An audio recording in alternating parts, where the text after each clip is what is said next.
ډاکټر صاحب که مونږ وګورو دوه وروڼه دوه تره زامن یا دوه ملګري چې یو پکې کامیاب شي او بل ناکامه، نو دا کامیابه د ناکامه ډېر زیات بدې شي چې دا ولې؟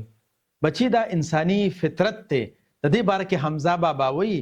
چې دنیا د آبوګل ته انسان راغی، مینه راغله، فتنه راغله، طوفان راغی. نو انسان چې کله نه پیدا شوی دی نو د فطرت داسې دی چې کله کله د ناکامه شي نو په ځای د دې چې خپلو غلطو ته او خپلو کوتاهو ته دې نظر وکړي، دی اکثر د بل کس نه نفرت شروع کی او بل نه حسد شروع کی. تاسو ته یو آسان مثال درکما. کلم چې دوه وروڼه وي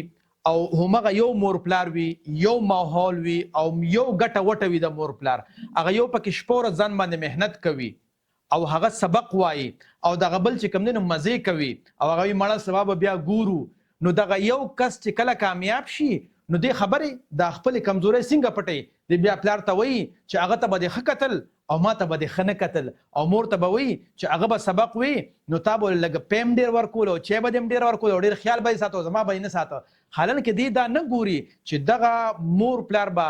ما ته هم توجه راکوله، خو چونکې ما به وخت ضایع کو، ما به له غړویتې کولې، په غلطو پسې به ګرځېدم. لازمي خبره ده چې بل انسان سبق وایي او خواري کوي نو د مور پلار هم خوښیږي او د نورو خلکو هم خوښیږي، نو هغې ته به هغه توجه ډېره ورکوي. نو چې دغه انسان کله کامیاب شي او دغه بل چې کوم دی له غړویتو ولا ناکامه شي نو دی بیا وایي د ورور سره چې کوم دی زما مور پلار به ډېره مینه کوله او ما سره یې دونه نه کوله. حالانکه دی دا نه ګوري چې ما وخت ضایع کړی دی او ما به محنت نه کولو نو ځکه زه ناکامه شوم، بلکې کامیاب ورور یې هسې بېسه بدې شي. نو بچې په ځای د دې باندې چې زمونږ یو ورور یا دوست کامیاب شي او هغه نه مونږ نفرت وکړو، مونږ له پکار دي چې په خپل ځان باندې سوچ وکړو چې یاره ما محنت نه دی کړی یا ما وخت ضایع کړی نو ځکه زه نن ناکامه یم او زما ورور یا دوست محنت کړی دی هغه کامیاب دی، نو پکار دی چې زه د هغه په کامیابۍ باندې خوشحاله شوم او دې نه زده کړه وکړم، سبا خپلو بچو له دا تربیت ورکړم چې بچې وخت به نه ضایع کوئ،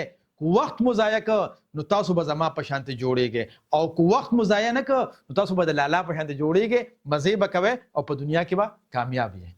ډاکټر صاحب ډېره مننه ستاسو د پوهه کولو. لوی سړی شي بچې، بریالی اوسئ.